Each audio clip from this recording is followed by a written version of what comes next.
ಮನಸ್ಸಿನಲ್ಲಿ ಏನಾದ್ರು ಸ್ವಲ್ಪ ಬೇರೆ ಹೆಣ್ಣಿನ ಚಪ್ಪಲ ಏನಾದ್ರೂ ಇದೆಯೇನು? ಇತ್ತು ಯಾವುದೋ ಒಂದು ಕಾಲದಲ್ಲಿ. ಯಾವ ಕಾಲದಲ್ಲಿತ್ತು? ಅಯ್ಯೋ ಅದೆಲ್ಲ ಕಳೆದು ಹೋದ ಘಟನೆ ಈಗ ಆತಕ್ಕದೆಲ್ಲ ಕಳೆದೋಯ್ತಂತ ಹಾಗೆಲ್ಲ ಬಿಟ್ಟು ಬಿಡಬಾರ್ದು, ನಿಜ ಹೇಳಿ.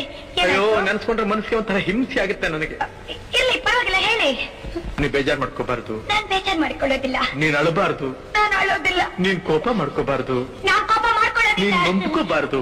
ನಾನ್ ನೊಂದ್ಕೊಳ್ಳೋದೇ ಇಲ್ಲ. ಯಾಕೆಂದ್ರೆ ಮುಂದೆ ನಾವಿಬ್ರು ಒಬ್ರನ್ನ ಒಬ್ರು ಅರ್ತ್ಕೊಂಡ್ ಬಾಳ್ಬೇಕಾದ್ರು. ಹೌದು, ವಿಷಯ ಹೇಳಿ. ನಿನ್ನ ಹೃದಯ ನನಗ್ ಗೊತ್ತಿರ್ಬೇಕು, ನನ್ನ ಹೃದಯ ನಿನಗ್ ಗೊತ್ತಿರ್ಬೇಕು. ಹೌದು, ವಿಷಯ ಹೇಳಿ. ನೀನ್ ಹೀಗೆ ಕಿರ್ಚ್ಕೊಂಡ್ರೆ ನಾನು ಹೇಗೆ ಹೇಳಿ? ನಾನ್ ಕಿರ್ಚ್ಕೊಳ್ಳಲ್ಲ, ವಿಷಯ ನೀನ್ ಕೇಳೋ ರೀತಿ ನನ್ನ ಒಂಥರ ಭಯಪಡಿಸ್ತಾ ಇದೆ. ಭಯ ಬೇಡಿ. ಹೇಗೆ ಹೇಳಪ್ಪ ನಾನು? ಹೇಗಾದ್ರೂ ಹೇಳಿ. ಅವಳೊಂದ್ ಮಗುನ್ ತಾಯಿ ಬೇರೆ. ಒಂದು ಮಗು ತಾಯ ಅವಳು. ಇವತ್ತಿಗೂ ನಾನಿಲ್ಲಿ ಕೂತಿರ್ಲಿ, ನಾನಿಲ್ಲಿ ನಿಂತಿರ್ಲಿ, ಕಣ್ಣು ಮುಚ್ಚಿದ್ರು ಕಣ್ಣು ಬಿಟ್ಟಿದ್ರು ಅವಳದೇ ಧ್ಯಾನ.